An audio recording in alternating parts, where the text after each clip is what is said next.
My father gave me life and a kingdom. It makes them follow you into the fire. It was a powerful piece of psychological warfare. It was the blackest moment of my life. You went on to build a world-spanning empire. There were still worlds to conquer. Either way, the great palace of the Persian kings was turned to ash. She would say the thunderbolt was the touch of a god, a sign that I was not merely the son of a king, but something more. Ptolemy, my old friend. It feels like an eternity and no time at all. Seeing you here, it brings back the dust of the road, the scent of rain on the plains of Asia. Alexander, to see you too is a strange comfort. The world changed, we changed it, and yet here we are. It's as if we just left a strategy meeting in the command tent. I've thought a great deal about it all. I even wrote some of it down, you know? I heard. Ptolemy the historian. I trust you were kind to my memory, or at least truthful? Truth is the heart of a good story, and what a story ours was. The truth is what I aimed for. But truth has so many facets. That's why I wanted to talk.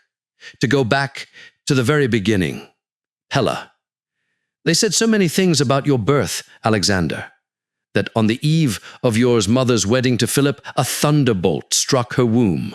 My mother, Olympias, was never one for small stories.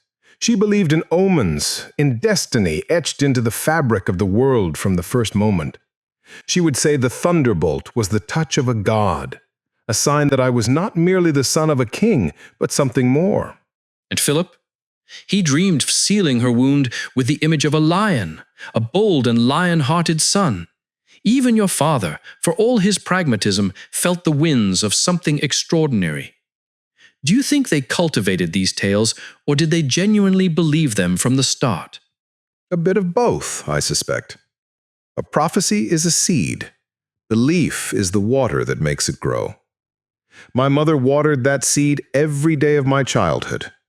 She claimed her own lineage from Achilles, and she wanted me to believe I was descended from heroes and gods, not just from the kings of Macedon and Epirus.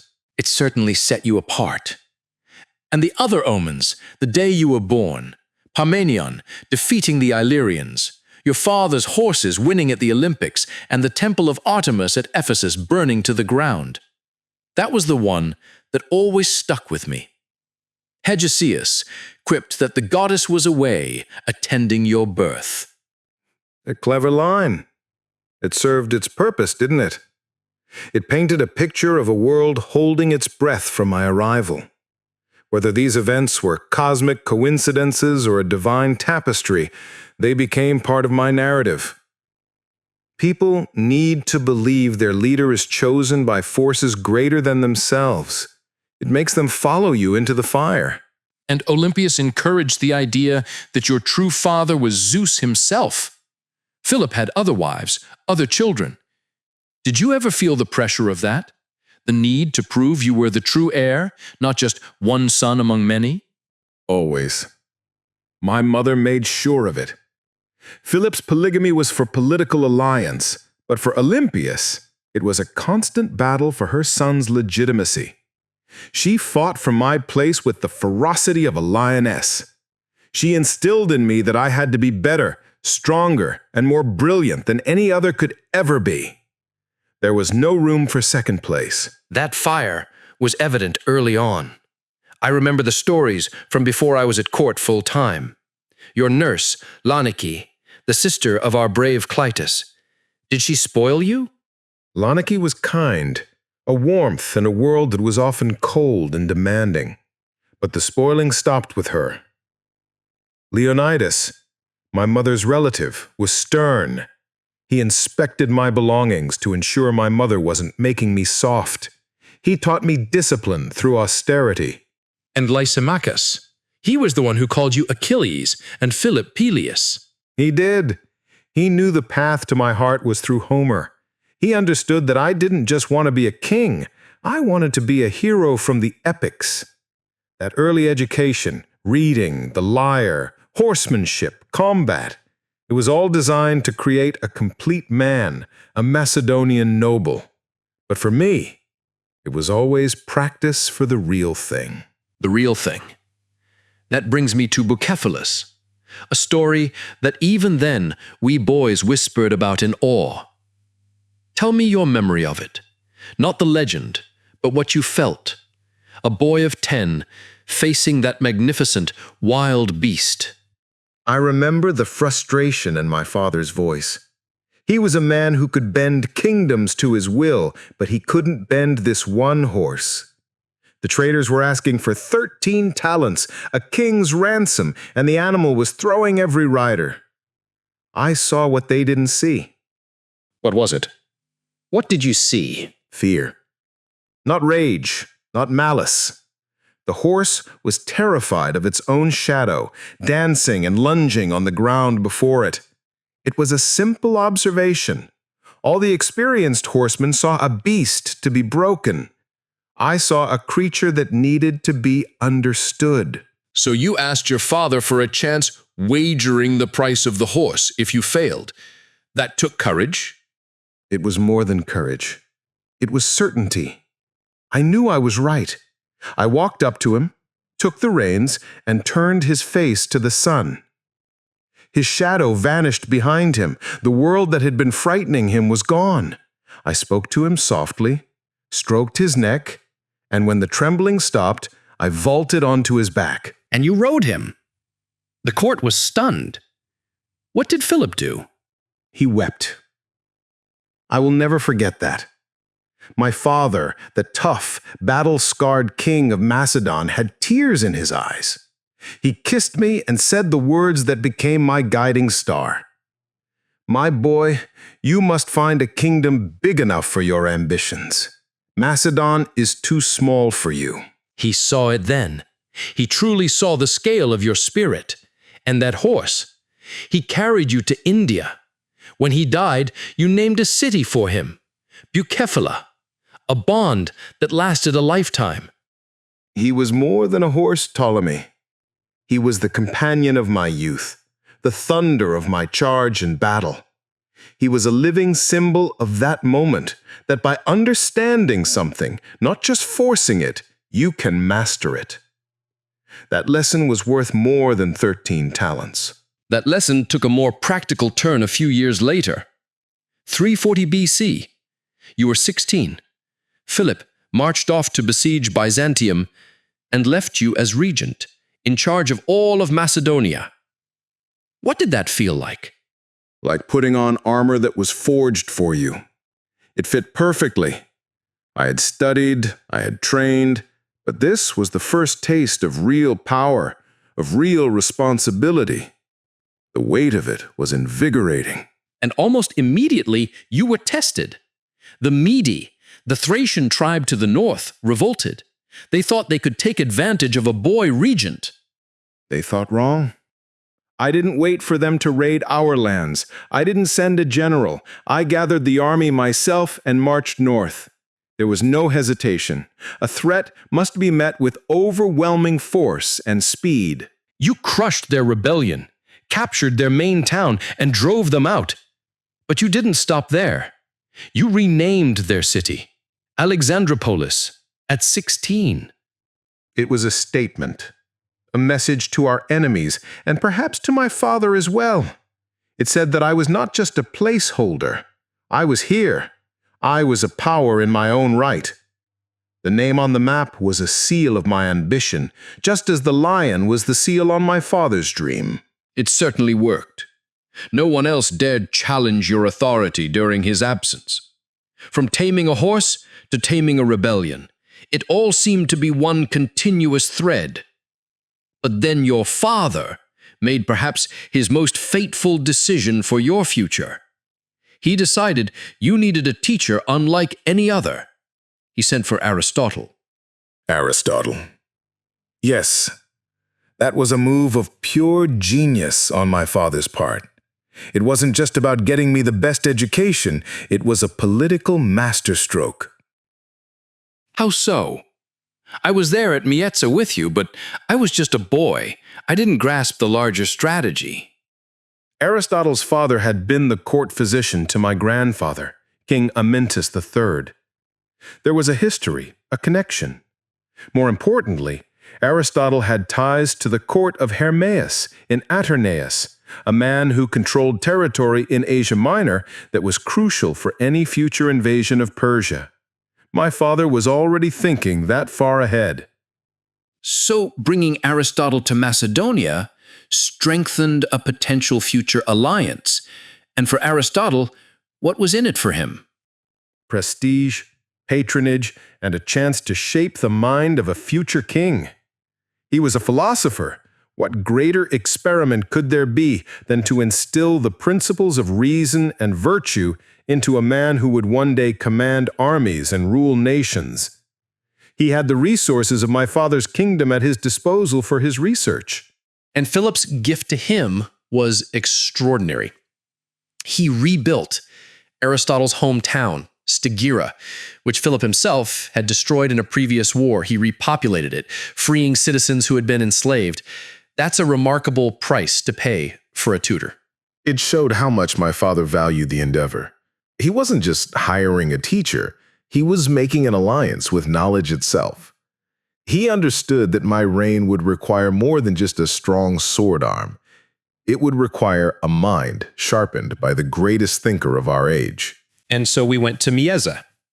Not Pella, with its court intrigue, but the Temple of the Nymphs. It was so peaceful there.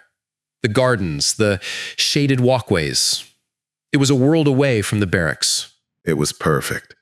Secluded, it allowed us to focus without distraction. You were there, Ptolemy, and Hephaestion, Cassander, Clytus's brother Lanico's son, the boys who would become my companions, my generals. We learned together. We forged bonds there that were as strong as kinship. The curriculum was staggering. He taught us everything: philosophy, morals, logic, art, but also medicine, biology, physics. I remember your fascination with medicine. You were always trying to diagnose our ailments. A leader must care for his men. Understanding medicine wasn't just an academic exercise, it was a practical tool. How can you lead men if you are indifferent to their suffering?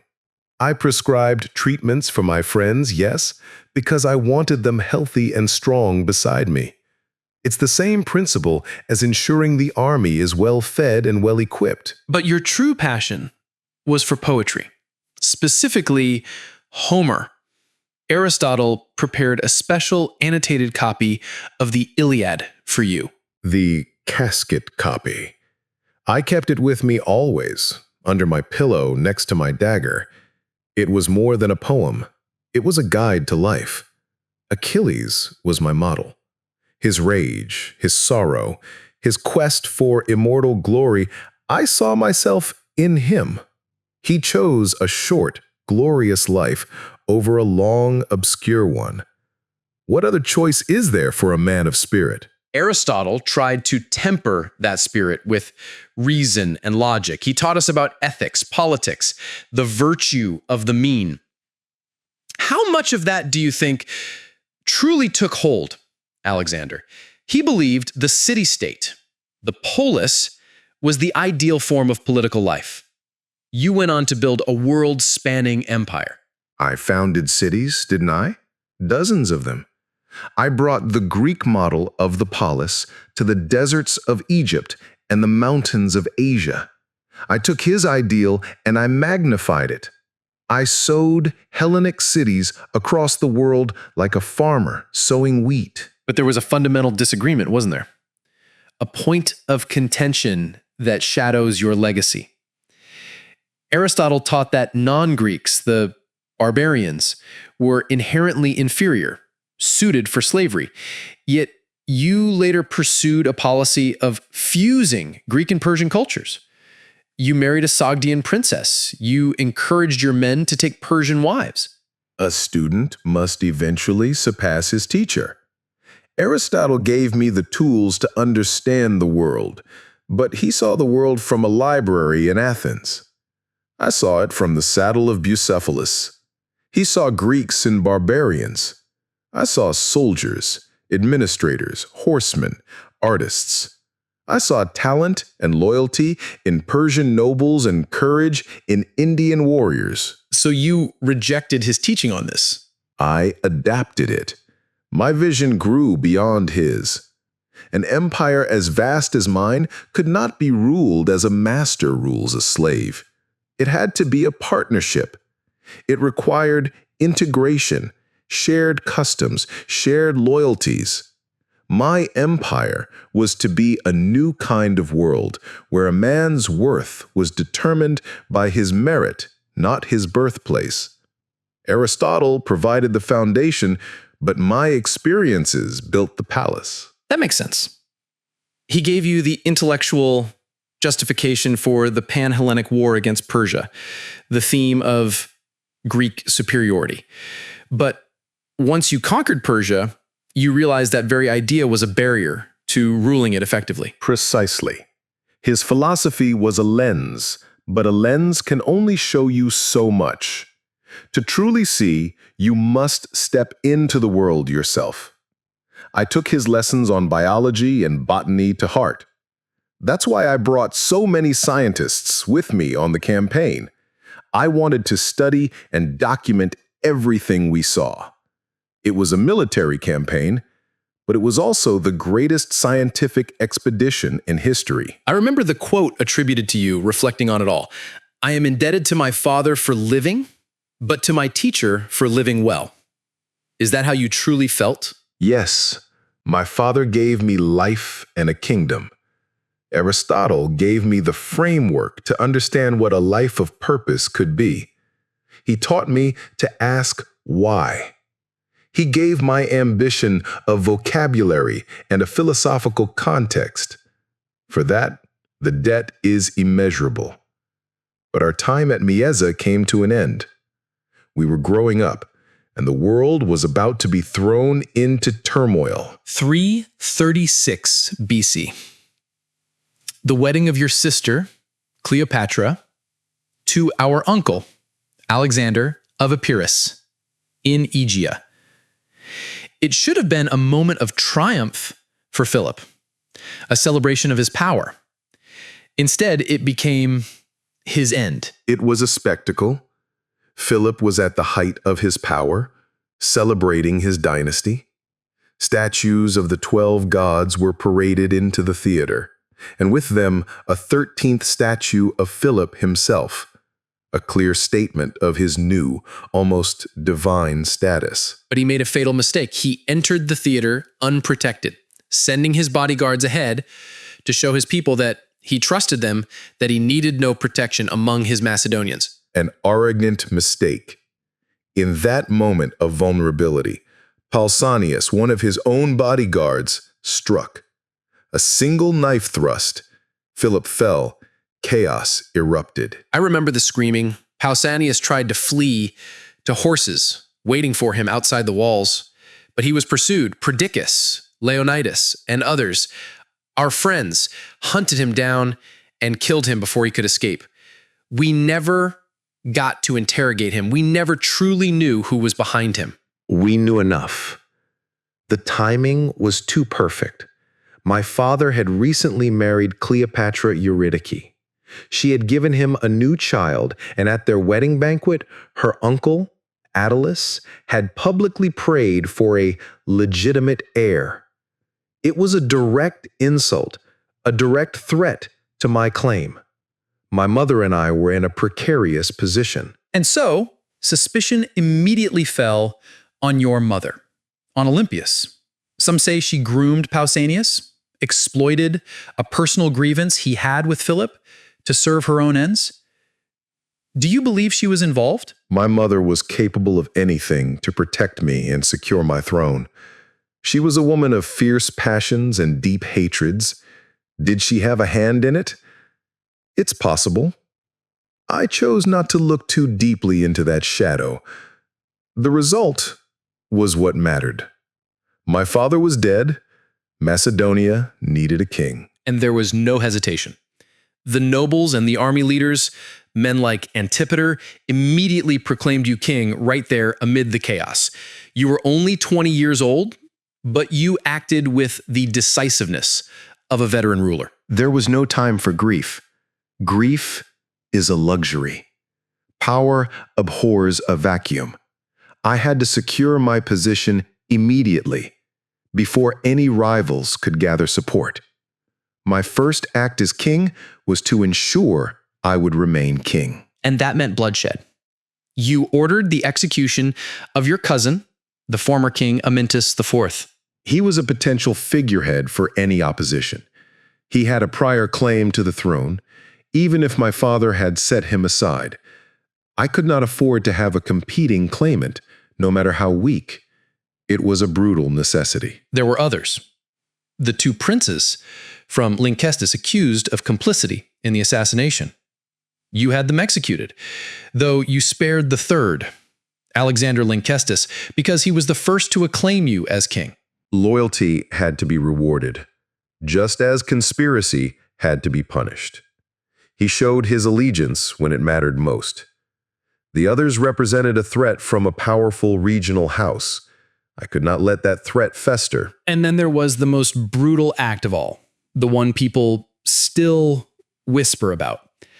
Cleopatra Eurydice, Philip's last wife, and her infant child. That was my mother's work.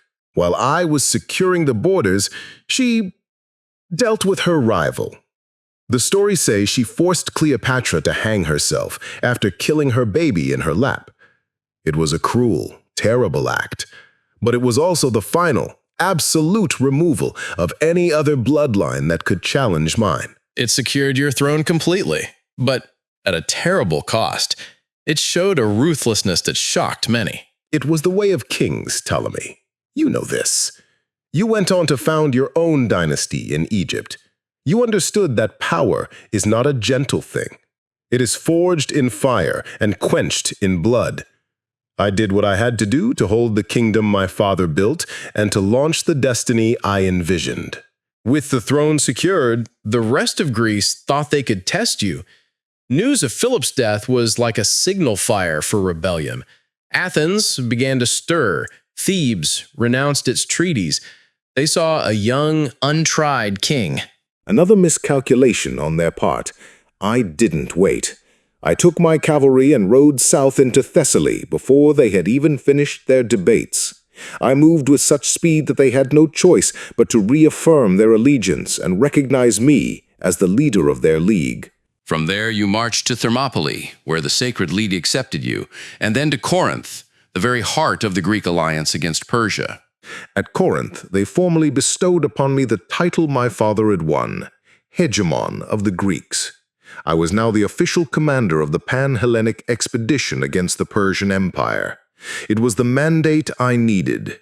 Athens, seeing how quickly I had pacified everyone else, sued for peace. And you granted it. You pardoned them. Why the leniency with Athens after being so ruthless at home? Athens was a symbol. Its cultural power was immense. To sack Athens would be to alienate all of Greece and tarnish my campaign before it even began. It was a pragmatic decision.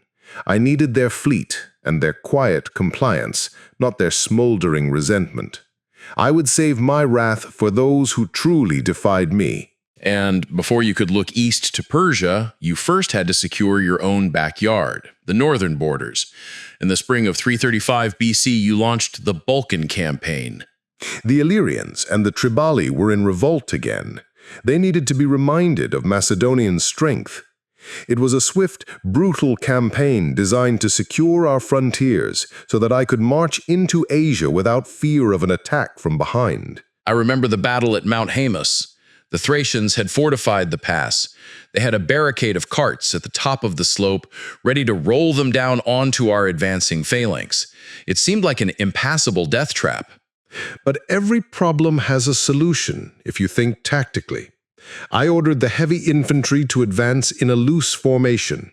I told them that if the carts were released, those in the path should part ranks to let them through, and those who couldn't should lie flat on the ground with their shields locked together over their heads. The carts rolled down, thundering like an avalanche, but they passed through our lines or bounced harmlessly off the shield wall. The Thracians were stunned. Our archers then unleashed a volley, and the phalanx charged up the hill and routed them. It was a brilliant piece of tactical thinking. It was about discipline and ingenuity. Brute force alone is not enough. But the campaign wasn't over. We pursued the Triballi to the river Liginus, and their king Sirmus fled to Posini Island in the middle of the Danube. We tried to assault the island with the ships we had brought up from Byzantium, but the current was too strong and the banks were too steep. It was a failure, a rare setback. A temporary one. I would not be defeated by a river. If I could not take the island, I would cross the river itself and strike fear into the tribes on the other side. The Getae had gathered a large army on the far bank, thinking the Danube was their shield. But you found a way. In a single night, we made rafts from our leather tents, stuffing them with hay. A force of 4,000 infantry and 1,500 cavalry crossed the river under the cover of darkness. When the sun rose, the Getae looked out from their town and saw a Macedonian army formed up on their side of the river. They were so astonished they barely put up a fight.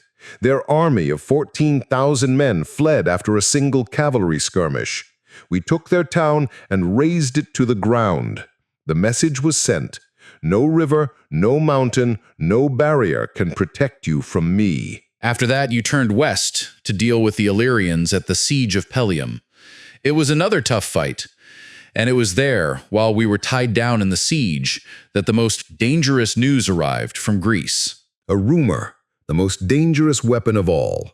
Distorted reports of the siege, perhaps a story that I had been wounded or even killed, reached Greece, and the city of Thebes, always proud and restless, saw its chance.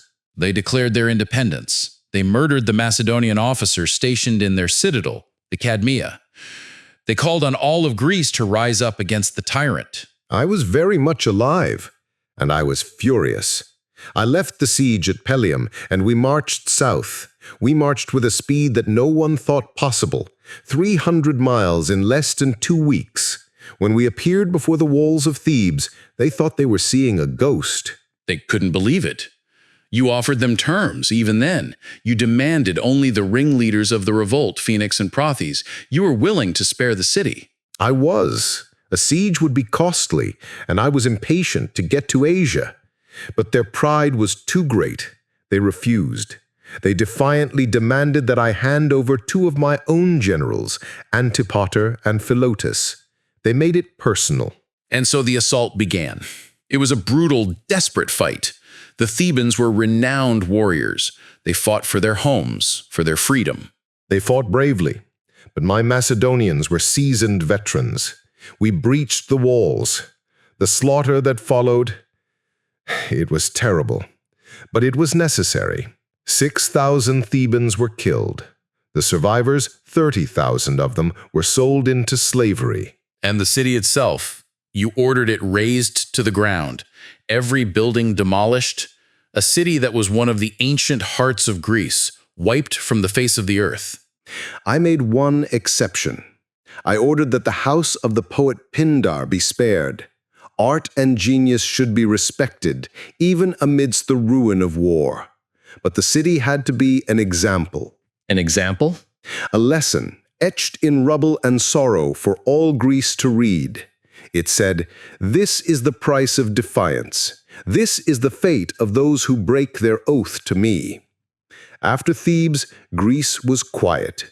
No one else dared to stir. The path to Asia was finally clear. It was a brutal lesson, but an effective one. It was then, as we prepared for the great expedition, that I felt your leadership philosophy solidifying. You seemed to live by the idea that upon the conduct of each depends the fate of all. An army is a body. If one part fails, the whole body is weakened.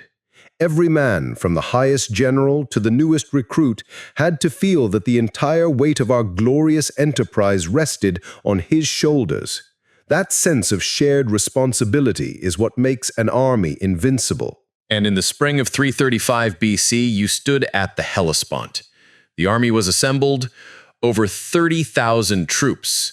The fleet had over 100 triremes to carry us across. We were leaving Europe, leaving the world we knew behind. What were you thinking in that moment? I was thinking of the past and the future. I throw my spear from the ship so it landed in the soil of Asia, claiming it for myself. I was the first to leap ashore. I went to the ruins of Troy to honor my ancestor Achilles. This wasn't just an invasion, Ptolemy. It was the closing of a circle. You stated your aims clearly, to liberate the Greek cities of Asia Minor from Persian rule and to avenge the Persian invasions of Greece from a century before. It was a powerful rallying cry. It gave us a noble cause. We were not just conquerors, we were liberators. We were agents of retribution. That belief gave my men strength. But our first test came almost immediately, in May, at the Granicus River. The Persian satraps of Asia Minor had gathered their forces there, a large army with thousands of fine Persian cavalry and Greek mercenaries. They were positioned on the far bank of the river, a steep, defensible position. And old, cautious Parmenion advised me to wait. He said we should camp for the night and attack at dawn, when we would be fresh and could cross unopposed. It was sound military advice. Why did you reject it?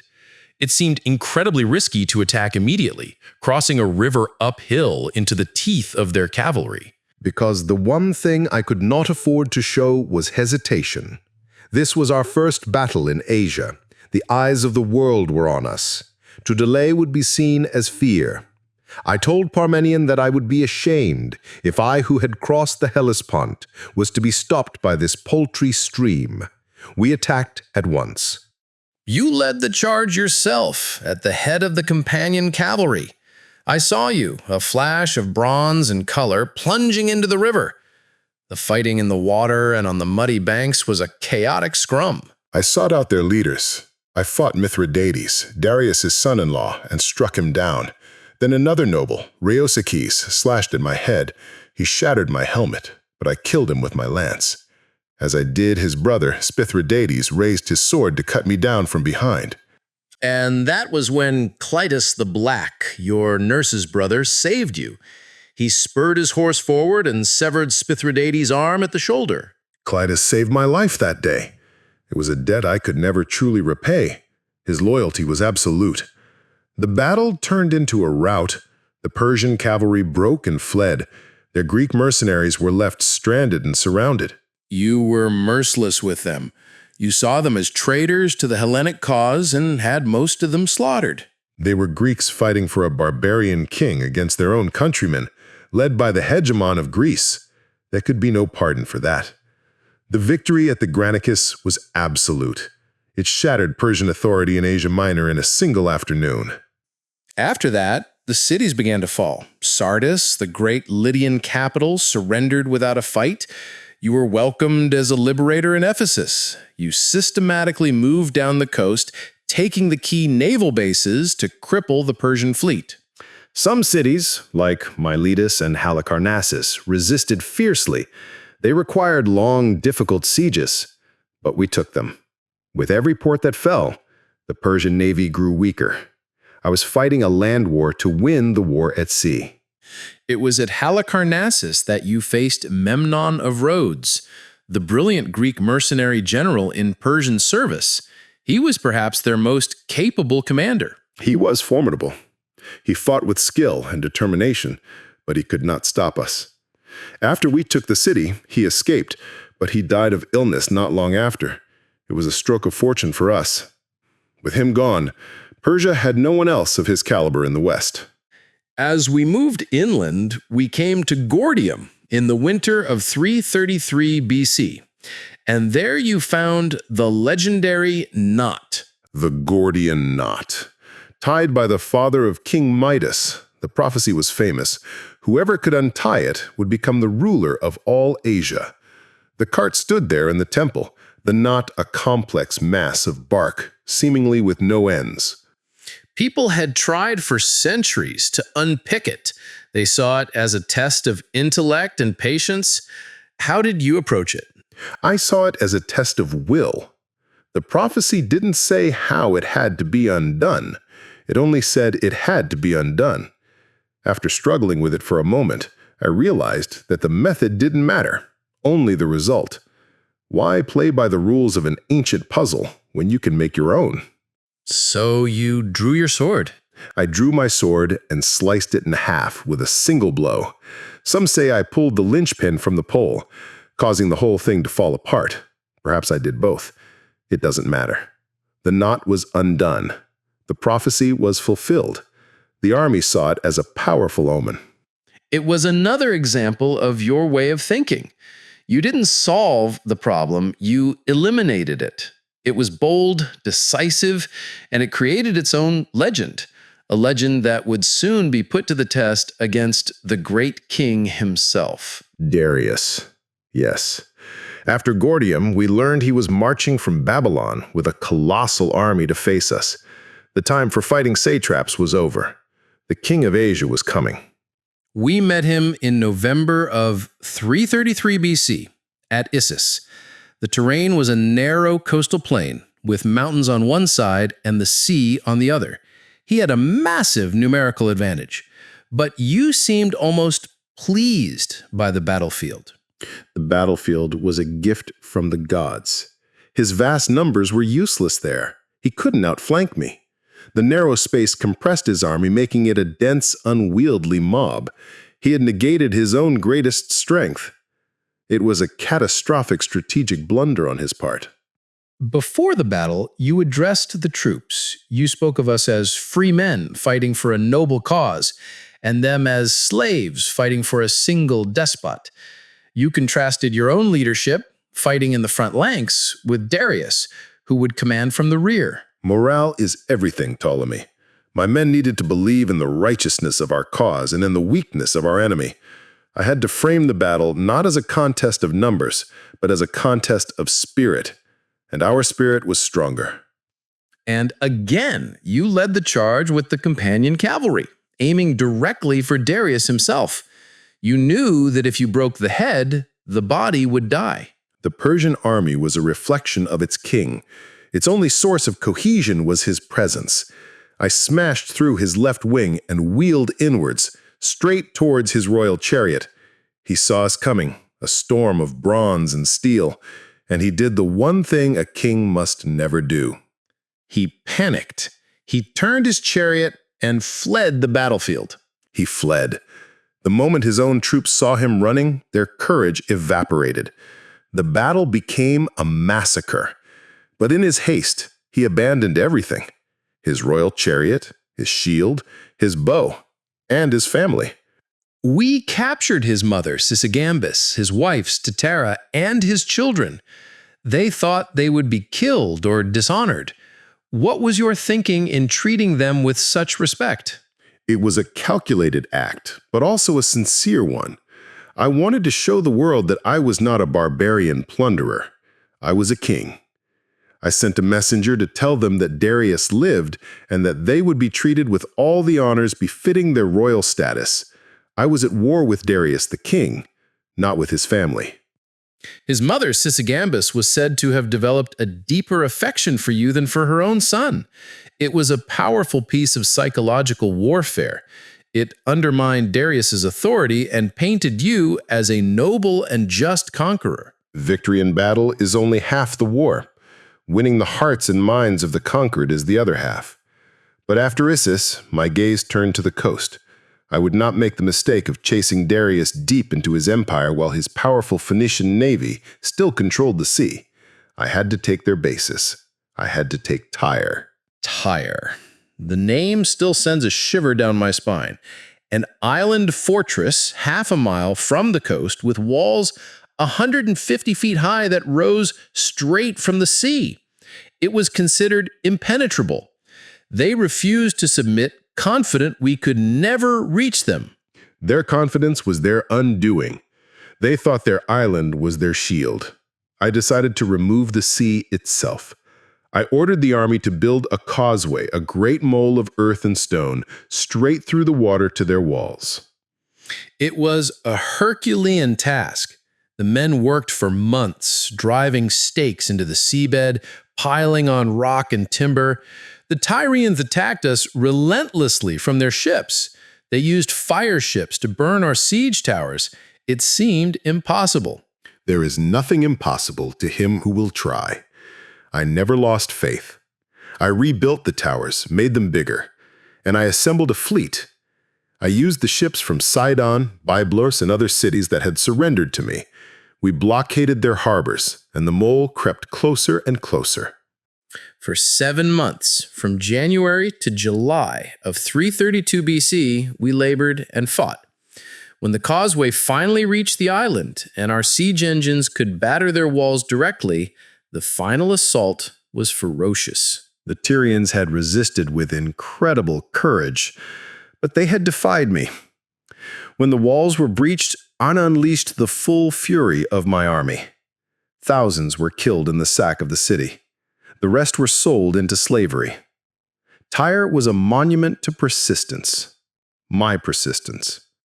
From Tyre, we marched south through Gaza and into Egypt. The Egyptians hated their Persian masters. They welcomed you as a liberator. The entire country surrendered without a single battle. It was a relief after the bloodshed at Tyre. In Egypt, I was not a conqueror, but a pharaoh. And there on the coast, I saw the perfect spot for a new city, a link between the Nile and the Mediterranean, a hub for trade and culture. I named it Alexandria. It would become the greatest city in the world. Your vision for it was immense. But while you were in Egypt, you made a journey that changed you. You went into the Libyan desert to the Siwa oasis to consult the oracle of the god Amun. I had questions that only a god could answer. I wanted to know if I had punished all of my father's murderers, and I wanted to know about my own destiny, about my own origins. The priests of the oracle welcomed you as the son of Amun, their equivalent of Zeus. They addressed you as a god. How did that feel to be greeted not as a king, but as a divinity? It felt correct. It felt like a confirmation of everything my mother had told me, of the thunderbolts, of the feeling I always had inside me that I was destined for more than a mortal life. It solidified my belief in my own divine nature. This belief would cause friction later, but at the time, it legitimized your rule in Egypt. With Egypt secure, you turned back to Asia. Darius had raised another, even larger army and was waiting for you. The final confrontation was at hand. Gaugamela, October 331 BC. Darius had chosen the ground this time, a wide, open plain near Arbela, perfect for his scythed chariots and his masses of cavalry. He had learned his lesson from Issus. He had a truly immense force. Our scouts numbered them at close to 1 million men, though that was surely an exaggeration, but they vastly outnumbered us.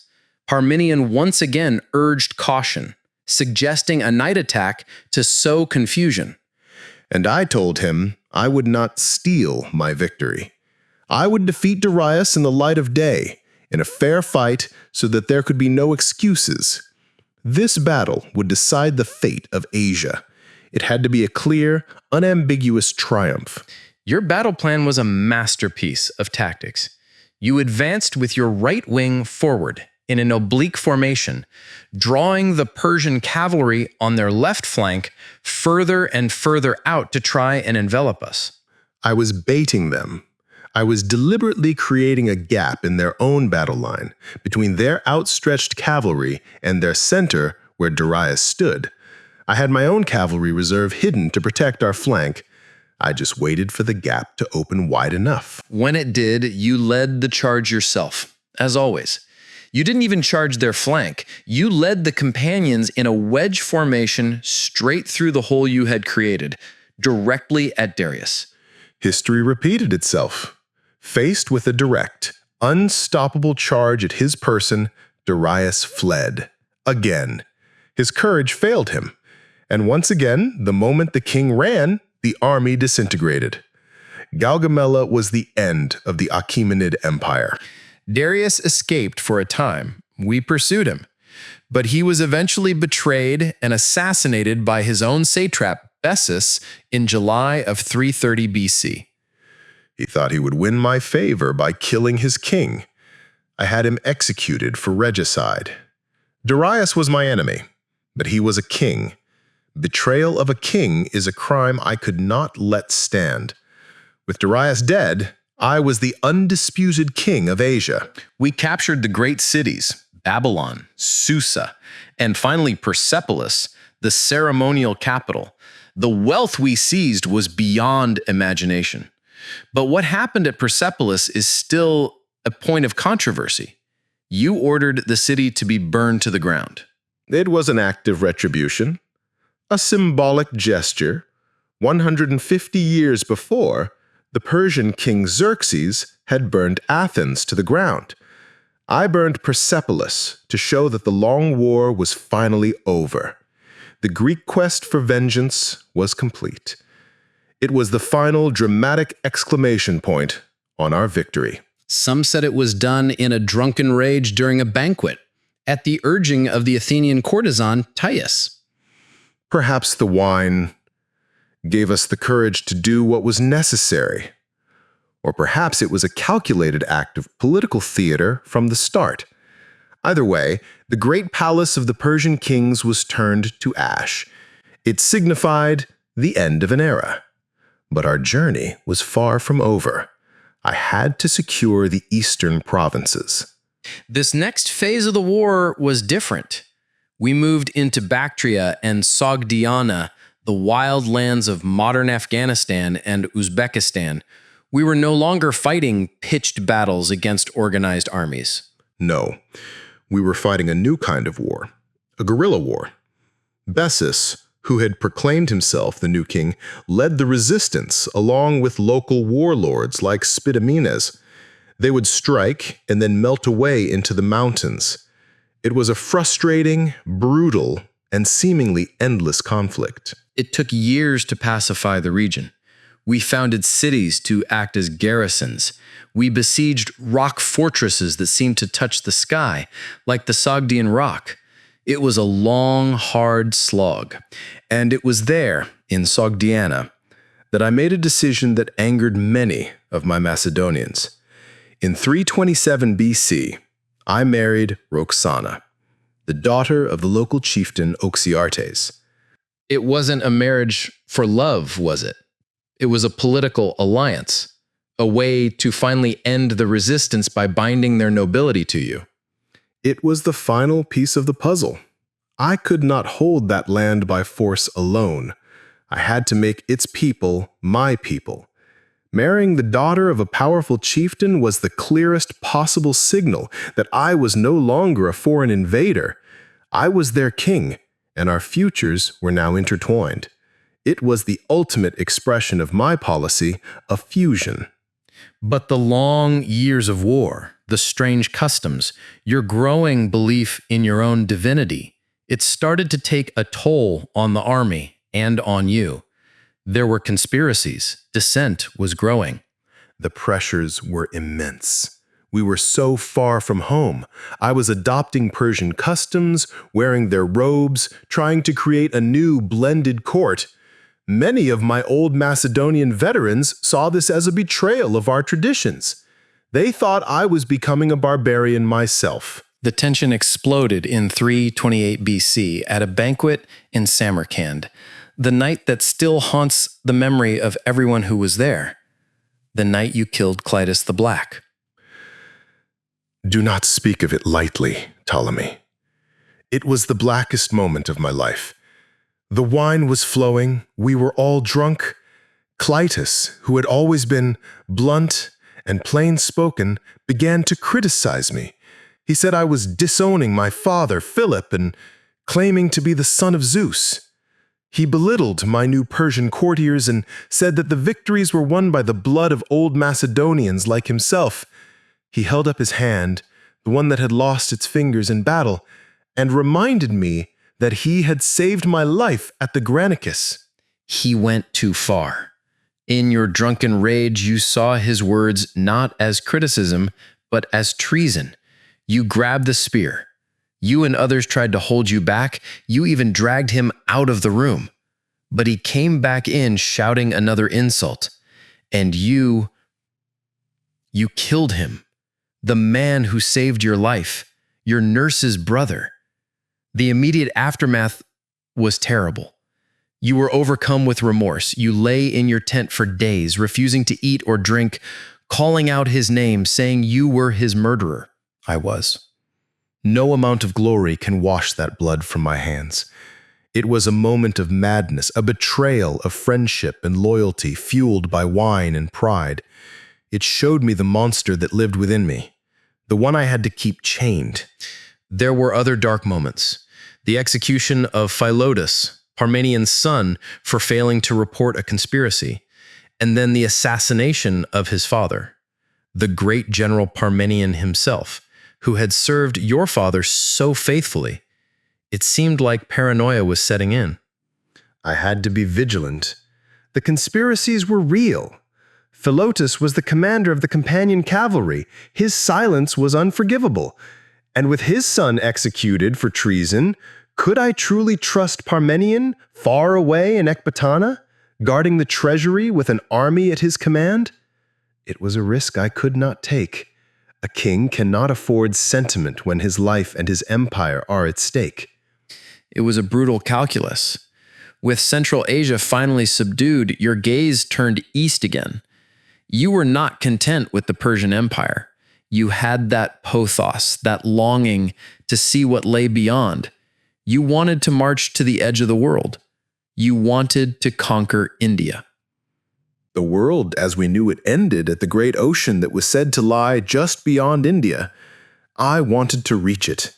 I wanted to see it all, to conquer it all. In 327 BC, we crossed the Indus River. We had left the Persian world behind and entered a new land entirely.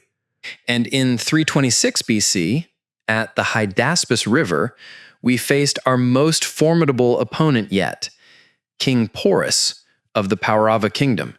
His army was strong, brave, and they had something we had never faced in such numbers.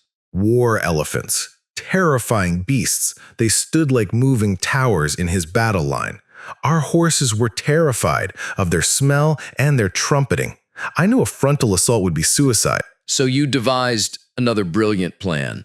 You feinted crossings at several points along the river for days, exhausting Porus's patrols. Then, during a fierce thunderstorm one night, you led a large force across the river at a concealed point, many miles upstream. When the dawn came, Porus was shocked to find a significant part of my army already across the river and on his flank. He had to split his forces. The battle was incredibly fierce. The elephants wrought havoc on our phalanx, but our men were disciplined. They wounded the great beasts, which then panicked and trampled their own troops. It was a hard-won victory, one of our costliest battles. Porus himself fought with incredible courage until he was wounded and captured. I had never seen a braver man. When he was brought before me, I asked him how he wished to be treated. He looked me in the eye and said, "As a king." I was so impressed by his dignity and valor that I did more than that. I gave him back his kingdom and even added more territory to it. A man like that should be an ally, not a prisoner. It was on the banks of the Hydaspes that you suffered a great personal loss. Your faithful horse, Bucephalus, finally succumbed to old age and his wounds. 30 years old, he had carried me from Macedonia to the heart of India. His heart gave out. I mourned him as I would a brother. I founded a city on that spot and named it Bucephala in his honor. His memory will live on forever. After the victory over Porus, you wanted to push on, further east to the great river Ganges and to the edge of the world. But your army had other ideas. The men. They had marched thousands of miles. They had fought in countless battles. They were weary, homesick, and terrified by the stories of even larger Indian armies with thousands more elephants waiting for them. At the Hyphasis River, the last of the 5 rivers of the Punjab, they refused to go any further. It was a mutiny. Your loyal, invincible Macedonians laid down their arms. You pleaded with them. You gave impassioned speeches, reminding them of the glory we had won and the glory that still awaited them. But their will was broken. I shut myself in my tent for 3 days, hoping they would relent. But they did not. For the first time, my will was not enough. My pothos had taken me to the edge of the world, but it had taken my men past the edge of their endurance. I had to yield. So we turned back. It must have been the greatest disappointment of your life. It was. To be so close to the final goal, only to be stopped by the exhaustion of my own men. But a leader cannot lead without followers. Reluctantly, I gave the order. We would build a fleet and sail down the Indus to the Southern Ocean, and then march home. That return journey in 325 BC was an ordeal in itself. We fought hostile tribes all the way down the river. During the assault on a city of the Mali tribe, you were severely wounded. I was the first over the wall. The ladder broke behind me, leaving me trapped inside with only a few companions. I was hit by an arrow that pierced my lung. I thought it was the end. But my men, seeing me fall, went into a frenzy and stormed the city to save me. They carried you back to the camp, near death. The army was gripped by despair, but you survived. The march west from the mouth of the Indus through the Gedrosian desert was even worse. Thousands died of thirst and starvation. It was a nightmarish retreat. It was a failure of intelligence. The terrain was far harsher than my scouts had reported. It was a terrible price to pay, but we made it through. By 324 BC, we were back in Susa, back in the heart of the empire. And even then, your ambition was not dimmed. You were already planning new expeditions, an invasion of the Arabian Peninsula, the circumnavigation of Africa. Did you ever plan to rest? Rest is for the dead, Ptolemy. There were still worlds to conquer. But first, I had to consolidate the empire I already had. I continued my policy of fusion. At Susa, I staged a great ceremony. The Susa weddings. You yourself married Statera, Darius's eldest daughter, and also Parysatis, the daughter of a previous Persian king. And you had 10,000 of your soldiers marry Persian women in a single massive ceremony. It was the ultimate symbol of my vision, the union of Europe and Asia, a new ruling class born of both Macedonian and Persian blood. Many of my men were reluctant, but it was necessary to create a lasting peace. But then, in that same year, tragedy struck. The deepest blow of all. Hephaestion fell ill and died in Ecbatana. Hephaestion, my other self, my Patroclus, his death, it broke something inside me. The grief was an ocean, and I was drowning in it. I lay on his body for a day and a night. I cut my hair. I ordered a period of mourning throughout the entire empire. You spent a fortune on his funeral pyre.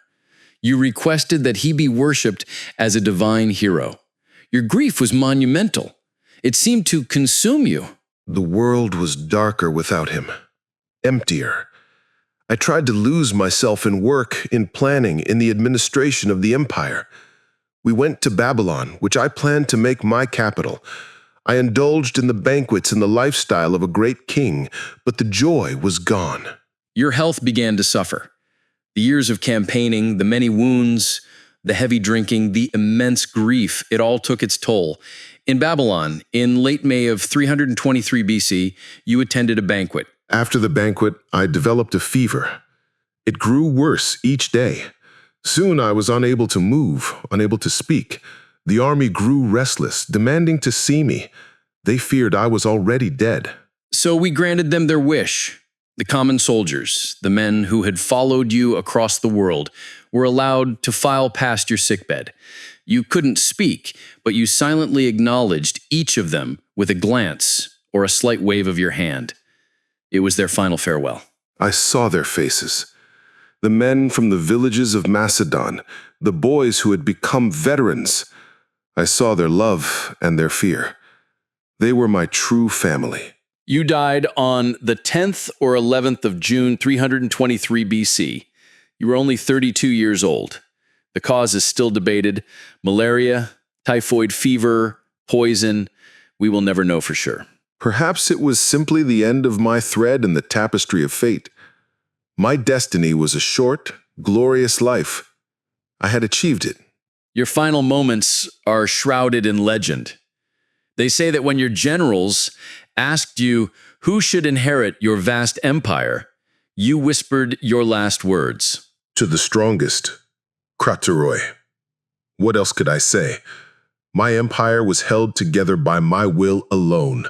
No single man was strong enough to take my place. It was a challenge, a prophecy of the chaos I knew would follow. And chaos it was. Your wife Roxana was pregnant with your son, Alexander IV. Your half-brother, Philip III, was intellectually disabled. They were made joint kings, but we, your generals, the Diadochi, held the real power. The wars began almost immediately. And you, my clever Ptolemy, you made the shrewdest move of all. You hijacked my funeral cortege and took my body to Egypt. You understood its power as a symbol of legitimacy. It was the foundation of my kingdom. Possessing the body of the divine Alexander gave me the authority I needed to rule Egypt as pharaoh. Your legacy became my foundation. And what a legacy it was. We tore the world apart and put it back together in a new way. We created the Hellenistic age. The Greek language, our culture, our philosophy spread from the shores of Italy to the banks of the Indus. We built a world you and I could scarcely have imagined as boys studying with Aristotle at Mysa. We did. But was it worth it, Alexander?